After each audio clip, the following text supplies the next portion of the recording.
going to be a little different from anything else I've posted. If you know me at all, I'm not one to get involved in politics. I've personally always believed that people will think what they want to think regardless of what you argue. So just personally, I don't like getting involved. I don't like speaking too much about it publicly. But something happened the other night that I really think I need to talk about. BTS, this up-and-coming K-pop group. K-pop, it's Korean pop music. They were awarded Top Social Artist at the Billboard Music Awards the other night. So I don't watch award shows, I don't really even listen to Asian music, so I did a little bit of research.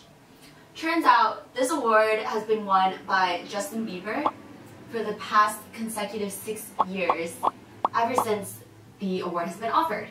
And this award is a fan-based vote. If that information says anything about the significance of the award and who it usually goes to, it's clear that it goes to very popular artists. For an Asian music group to gain recognition like that in America, it's pretty remarkable. So why am I talking about it? Some tweets were brought to my attention via the internet. I'm just going to read a couple of them to you. Who are these Asians with bowl cuts? Who does BTS and their fucking Korean fans think they are? BTS, please just go back to Korea. Who are these Asian fucks? BTS, why? I don't understand what they said. Award shows are so trash now. So, obviously Twitter isn't a source to be taken that seriously, and I'm not giving it that much credit, but it was definitely a rude awakening and reminder of the ongoing misrepresentation of Asians in America. So no, it's not that I'm shocked by this discrimination or taken aback by it. I just really feel it's not something we should be silent about anymore. I think it's so important to spread awareness about this topic, especially with it becoming more and more evident in fields such as Hollywood. The public portrayal of Asians directly affects how we are treated and the type of opportunities that may arise for us. Upon coming to college, I met so many Asians. So many of them came from urban areas. They came from places like Queens, New York, or San Francisco, California, or anywhere in Southern California. You know, areas that are predominantly Asian in the first place. I realized that my experience growing up was a little unique. I grew up in a small town in upstate New York. My high school population was only about 1% Asian. And while growing up, I faced so much discrimination, and it was right in front of me, and I didn't even comprehend it until years later when I was, in college. I would get all these backhanded compliments, which I just sort of took as nice things. I didn't think too much into them. Being the token Asian, no matter where I went or what I did, I just didn't notice these things. It wasn't something that was, it wasn't a blaring red flag in my face at the time. People would say things like, "You're really pretty for an Asian." Or, "For an Asian, you're pretty good at sports." I worked at a restaurant for a couple years, and while working there, a lot of white customers would come in. They would greet me with, "Ni hao, xie xie," and then they would follow up by asking when I came to America. I just didn't think too much into it. I didn't think about the deeper meanings behind these backhanded compliments. Growing up, I subconsciously hated being Asian because I knew I was different. I was treated differently, and I really thought that something was wrong with me because of it. So I rejected my culture for the longest time. And it wasn't until something happened in high school that really woke me up and made me realize that I'm proud to be exactly who I am.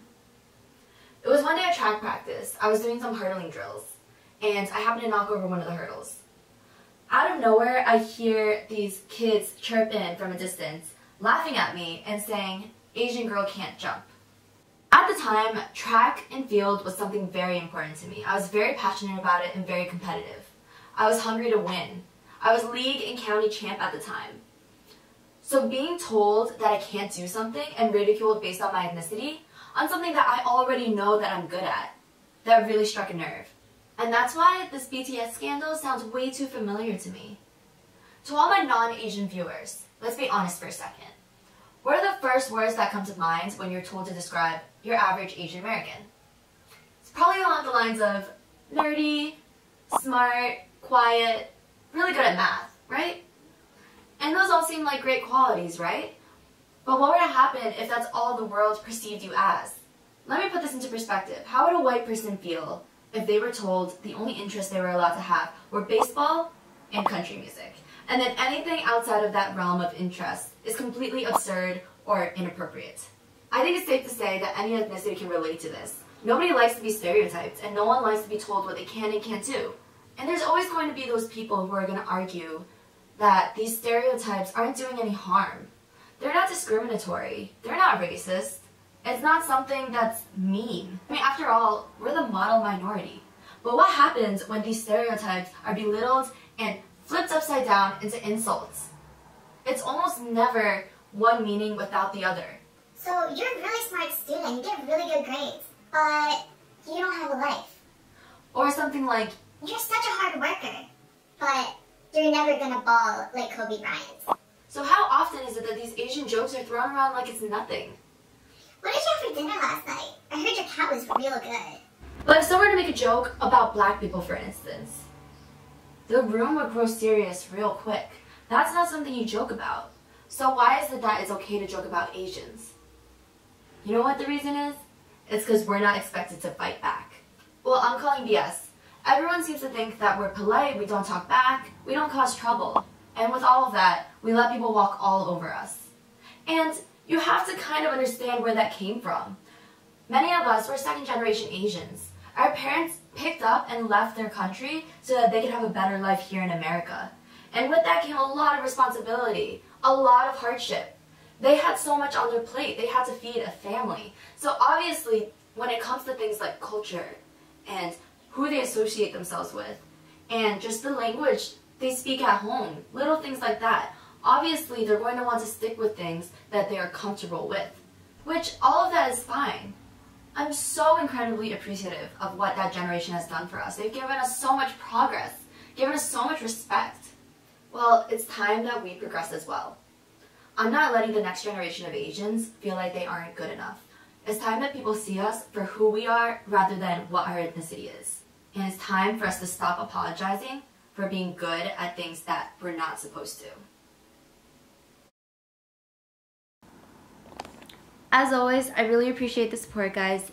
Thank you so much for watching, and I'll see you guys next time.